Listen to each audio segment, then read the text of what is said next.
gördüm sizi. Hoş gəlmişsiniz İlham xanım. Çox pozitiv bir sualla qarşınızdayıq, arzularla, istəklərlə bağlıdır. İstədik bugün biraz rahat bir sual verək. Həm izləyicilərimiz tərəfindən, izləyicilərimiz də şərhlər yazmağa davam edirlər. Ümumiyyətlə, biz arzumuzu kiməsə niyə deyirik? Yəni, bizdə belə bir hissiyat varmı ki, mənim ətrafımda tanıdıqlarımdan əsasən deyə bilərəm ki, deyir, mən arzumu, istəyimi kiməsə deməyəndə, elə bilirəm ki, o gerçəkləşməyəcək, alınmayacaq.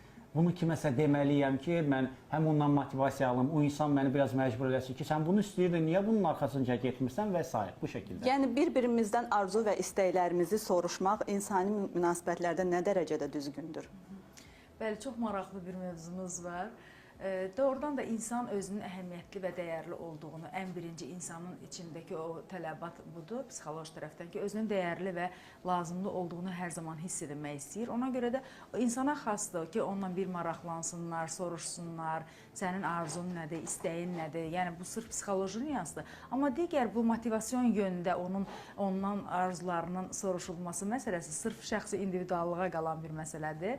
Məsələn, insan var ki, o bəli, xarici motivasiya alır. Əgər kimsə ondan arzusunu soruşsa və yaxud da kiməsə arzusunu desə, oradan bir motivasiya alacaq, hə, yaxşıdır, get və s. Yəni də bu kimi. Digər insan isə əksinə, yəni öz arzularının həyata keçməsi yolunda maneə kimi görəcək, öz arzularını kiməsə bildirməyi. Əslində, psixoloqların da çoxsu deyir ki, arzularınızı və gələcək planlarınızı heç kimdən bölüşməyin. Çünki onların həyata keçmə potensialını biraz əngəllənmiş olursunuz. Niyə belə? Niyə Çünki belə düşünürük? enerjisini yayırsınız deyir. Enerjini deyir ki, saxlayanda, yəni bir yerdə, enerjinin bir yerdə cəmlənməsi ancaq sizin bilməyiniz və sizin bura qısa-qısa, yavaş-yavaş addımlarla getməniz onun həyata keçməsini daha yaxşılaşdıracaq, yəni tezləşdirəcək. Yəni bu zəmində, yəni enerjisinin, o enerji balansının qorunması yolunda əslində bunu belə söyləyirlər.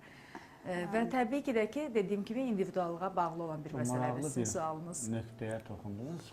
Xüsusən dediniz, psixoloqlar arzu və istəkləri özünüzün daxilində saxlayıb, onun uğrunda özünüzün çarpışmağını daha məsləhətli görürlər. Hətta bunu bir dəftərə yazmaq, məsələn, məqsədlərin qoyulmasında tamaşaçılarımız üçün məsələn deyə bilərik.